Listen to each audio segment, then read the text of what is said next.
Welcome back our channel. Today topic వచ్చేసి fourth city. దీని necessity ఉందా లేదా, అక్కడ ఎలాంటి కంపెనీస్ అండ్ డెవలప్మెంట్స్ వస్తున్నాయి, ఈ డీటెయిల్స్ ని ఈ వీడియోలో నేను క్లియర్ గా ఎక్స్ప్లెయిన్ చేస్తాను. సో ఈ వీడియోని ఎక్కడా స్కిప్ చేయకుండా లాస్ట్ వరకు చూడండి. ఆల్రెడీ హైదరాబాద్ ఫుల్ అయిపోయింది. ఒకప్పుడు హైదరాబాద్ అండ్ సికింద్రాబాదే ఉండేవి. ఆ ఏరియాస్ చాలా బాగా డెవలప్ అయ్యాయి. ఆ తర్వాత ఇటు హైటెక్ సిటీ సైడ్ వచ్చి ఈ ఏరియా కూడా డెవలప్ అయిపోయింది. ఇంకా నెక్స్ట్ చూసుకుంటే అటు శంషాబాద్ దాటిన తర్వాత 1110 ఉంది. అటువైపు డెవలప్ అవుదాము అన్నా అటు సైడ్ అన్ని ఇండస్ట్రీస్ ఉండి ఆల్రెడీ అటువైపు డెవలప్మెంట్ అయిపోయింది. ఇంకా డెవలప్మెంట్ అవ్వటానికి కూడా ఛాన్సెస్ లేదు. ఇంకా ఇప్పుడు మిగిలింది ముచ్చెల్ల ఫార్మా సిటీ. సో ఈ ఏరియా డెవలప్మెంట్ అవ్వటానికి అడ్వాంటేజెస్ ఏంటి అంటే, ఒకటి ఎయిర్పోర్ట్ కి ఇటువైపు ఉండటం వల్ల ఆ విధంగా డెవలప్ అవుతుంది. ఇటువైపు Vijayawada highway, Srisailam highway and Bengaluru హైవేకి మూడిటికి ఈ ప్లేస్ అనేది చాలా దగ్గరలో ఉంటుంది. డే బై డే హైదరాబాద్ లో పాపులేషన్ పెరుగుతుంది, రిక్వైర్మెంట్స్ పెరుగుతున్నాయి, పీపుల్స్ పెరుగుతున్నారు. దీన్ని బట్టి హైదరాబాద్ ఎక్స్టెన్షన్ అయితే కంపల్సరీ అవసరం ఉంది.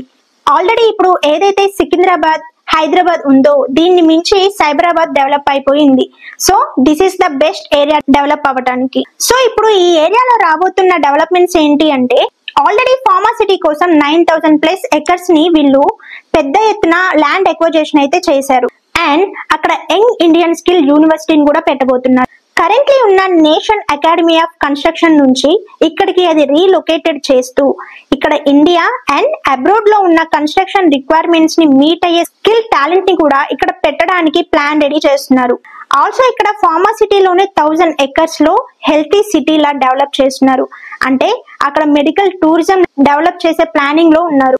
స్పోర్ట్స్ ఇన్ఫ్రాస్ట్రక్చర్ ని కూడా అక్కడ డెవలప్ చేస్తూ స్పోర్ట్స్ రిలేటెడ్ ఫెసిలిటీస్ ఇస్తూ దీన్ని స్పోర్ట్స్ హబ్ లా మార్చాలి అని world class international cricket stadium ని బిల్డ్ చేయాలి అనే అంబిషన్ తో ఉన్నారు. అండ్ 200 ఎకర్స్ లో ఏఐ హబ్, ఆర్టిఫిషియల్ ఇంటెలిజెన్స్ ని కూడా డెవలప్ చేస్తున్నారు. అంతేకాకుండా శంషాబాద్ ఎయిర్పోర్ట్ నుంచి మెట్రో ముచ్చెల్లాలో రాబోతున్న ఫ్యూచర్ సిటీ వరకు కూడా ఎక్స్టెండ్ చేస్తున్నాము అని చెప్పేసి రేవంత్ రెడ్డి గారు అనౌన్స్ చేశారు.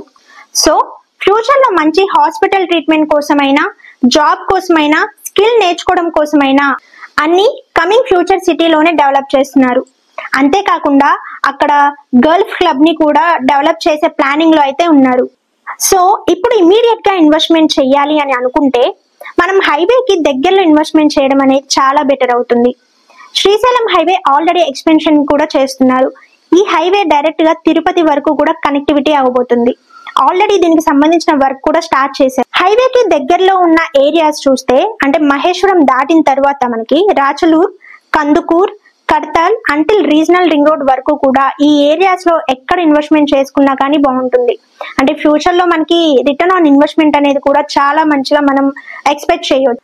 సో చూసారు కదండి, మనకి ఈ శ్రీశైలం హైవే సైడ్ కానివ్వండి, ఫ్యూచర్ సిటీ సరౌండింగ్స్ లో ఎలాంటి డెవలప్మెంట్స్ వస్తున్నాయో. సో ఈ లొకేషన్స్ దగ్గరలో మీరు ఎవరైనా ఇన్వెస్ట్మెంట్ చేయాలి అనుకుంటే స్క్రీన్ పైన కనిపిస్తున్న నా నెంబర్ కి కాల్ చేయండి. ది బెస్ట్ వెంచర్ అయితే నేను మీకు సజెస్ట్ చేస్తాను. ఇంకా అప్కమింగ్ ఫ్యూచర్ సిటీలో ఎలాంటి డెవలప్మెంట్స్ వస్తే బెటర్ అని మీరు ఫీల్ అవుతున్నారో మీ ఒపీనియన్ ని కూడా మాకు కామెంట్ రూపంలో షేర్ చేసుకోండి. ఈ వీడియోని మర్చిపోకుండా మీ ఫ్యామిలీ అండ్ ఫ్రెండ్స్ కి షేర్ చేయండి.